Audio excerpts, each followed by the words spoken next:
Audio Jungle.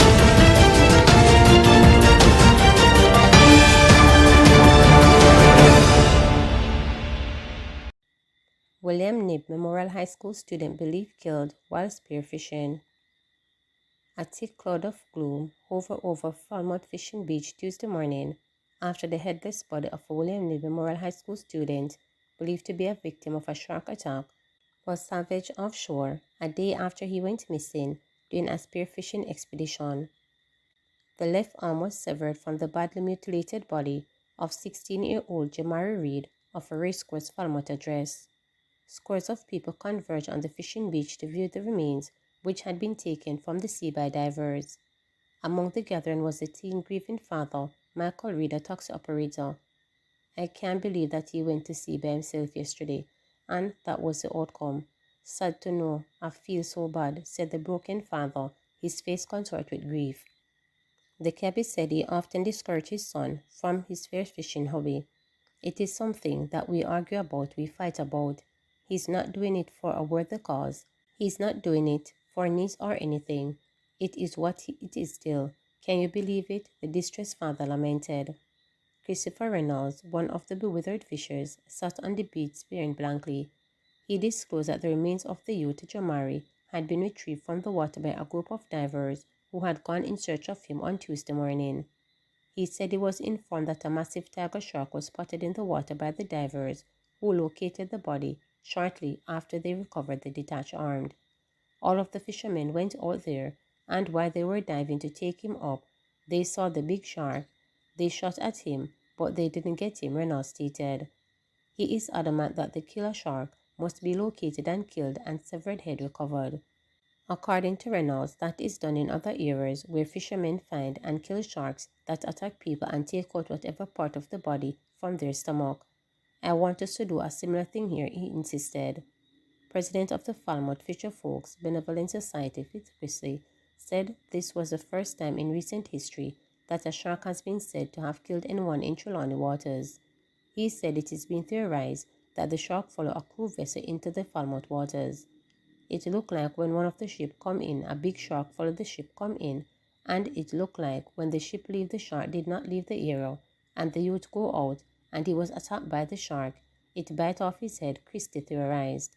He advised fisher spearers to exercise extreme caution after a cruise ship comes into Falmouth port.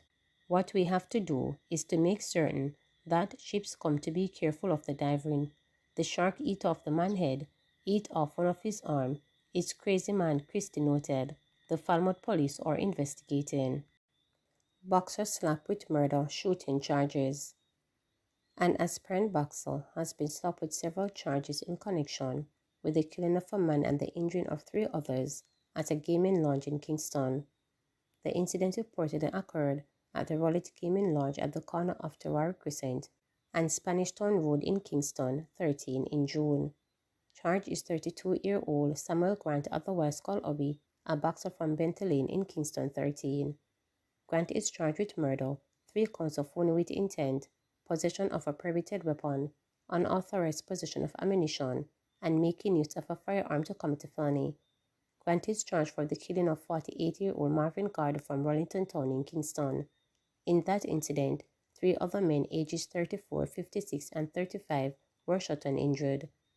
Reports were that around 10 p.m. on Friday, June 21, 2024, the 4 were inside the bar among other people when 2 men armed with guns entered and opened fire at them. When the shooting subsided, all 4 were found suffering from what appeared to be gunshot wounds. The gunmen made escape on a motorcycle in the area. Residents assisted the injured persons to the Kingston Public Hospital, where doctors pronounced Garden, who was shot in the chest, dead on arrival, and admitted the other 3. Grant turned himself in over to the Kingston Central Police. He was charged on Saturday after a question and answer interview. 902 schools will be ready for new academic year. The Ministry of Education and Youth is reporting that 902 of the island's 1,009 schools will be ready for the September start of 2024-2025 academic year on September 2nd in the aftermath of Hurricane Beryl. Portfolio Minister Favor Williams made the disclosure during a press briefing at the ministry's National Hero Circle office in Kingston. For the ones at our priority 1 that would have gotten their roof damage, that's 107, and we have been monitoring the progress there. As of Friday, I think we are confident about 90 of those given where the work is, and for those for which we are seeing there might be delayed, we are asking our principals to help us with the contingency plan, Williams noted. She noted that a contingency plan could include the use of temporary tents or church halls. Williams further stated that due to the magnitude of the destruction of some of the institutions, work will continue while schools are in session. They will not be picture perfect, but I also want persons to remember that there are 139 schools on the Priority 2 list that suffered damage, but it was determined that those schools can operate while the work is going on, she added. If the situation in which you can't use a building, there will be a contingency plan in place. We will have to communicate on a school-by-school basis to our parents directly so that they know exactly what is expected come September 2nd, the minister noted. Meanwhile, Williams said electricity is being restored to schools across the island, adding that progress is being made at those requiring electrical repairs. We will make the rounds with our principals to find out about electricity, water, internet connectivity, and any other issue. All schools are now mobilized to do cleanup and prepare for September 2nd, she noted. JCF implores persons to stop making prank calls. The Jamaica Constabulary Force JCF is again calling on persons not to make prank calls to the 119 emergency number. Manager of the JCF call center, Dinky Ricketts, said that within 1 minute period the police receive at least 5 prank calls.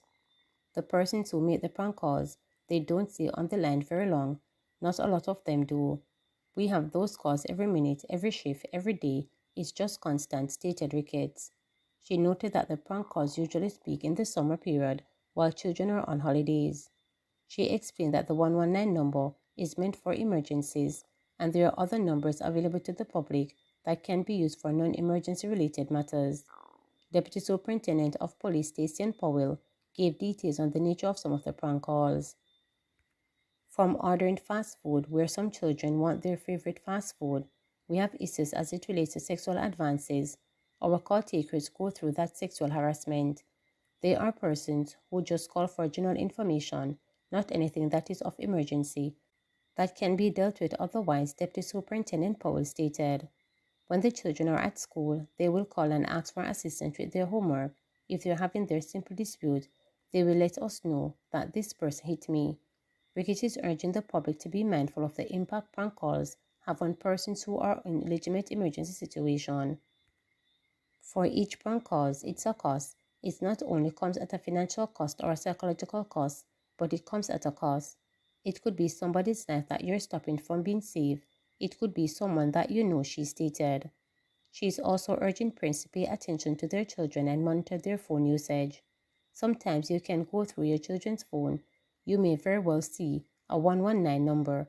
We are asking for your support in this so that we can cut down the time and be able to assist more, Ricketts noted. Remember to subscribe, like, share, and click the notification bell for daily updates.